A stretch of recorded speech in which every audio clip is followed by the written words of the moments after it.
বিসমিল্লাহির রহমানির রহিম। আসসালামু আলাইকুম। কেমন আছেন সবাই? আশা করি ভালো আছেন। আমিও আছি আলহামদুলিল্লাহ ভালো। আবার একটা নতুন ভিডিও নিয়ে আসলাম। ভিডিওটা হচ্ছে আমি কি রান্না করছি সেটাই আপনাদের সঙ্গে শেয়ার করতেছি। আর তিথিমণি অনেক অসুস্থ।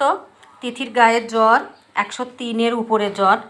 তো তিথির জ্বরের জন্য আবার ওর জিহ্বাতেও ঘা হয়ে গেছে। জিহ্বাটাও ওকে ডাক্তারকে দেখানো হয়েছে। তো তিথি অনেক কিছুই খাইতে পারতেছে না। ঝাল জিনিস তো আগের থেকেই দেই না, তারপরেও একটু যেভাবে ওর জন্য রান্না করি সেভাবেও ও খাইতে পারতেছে না, অনেক জিহ্বাতে ঘা। তো যাই হোক, তিথির জন্য আমি কি কি রান্না করছি সেটাই আপনাদের সঙ্গে শেয়ার করতেছি। তো তিথির জন্য এখানে আমি পুডিং বানাইছি, যে একটু পুডিং খাই, শরীরের পুষ্টিরও দরকার আছে।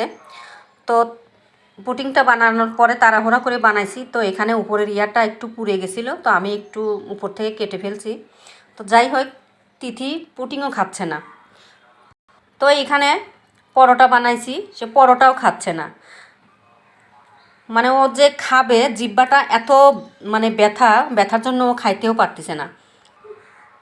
তো এখানে তিথির জন্য খিচুড়ি বানাইছি, শুধু হলুদ আর লবণ আর তেল দিয়ে সবজি খিচুড়ি বানাইছি। সবজি খিচুড়িটাও খাচ্ছে না, 2-3 চামচ খাইছে, তারপরেও খাচ্ছে না। ও অনেক কান্না করতেছে জিহ্বার ব্যথাতে। তো যাই হোক, এখানে আমাদের জন্য লাউ দিয়ে রুই মাছ রান্না করছি। তো আমরা এটা খাবো, সেটাই আপনাদের সঙ্গে শেয়ার করতেছি এগুলা। আর এখানে সাদা ভাত আছে, ভাত রান্না করা হয়েছে। তো তিথির জন্য আবার একটু কলা নিলাম, যে বসে বসে একটু কলা খাক, তাও খাচ্ছে না কলা।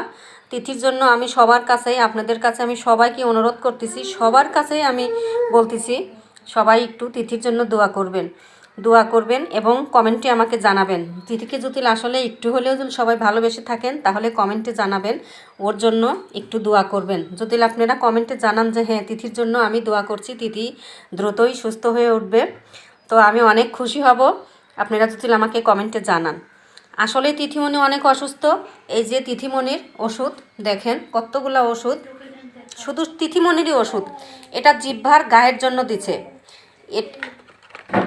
এটা অ্যালার্জির, এটা তিথিমণির জিহ্বার ঘায়ের জন্য, এটা অ্যালার্জির জন্য, এটা ঠান্ডার ওষুধ, এটা ভিটামিন দিছে, এটা অ্যান্টিবায়োটিক দিছে, এটা হচ্ছে জ্বরের ওষুধ।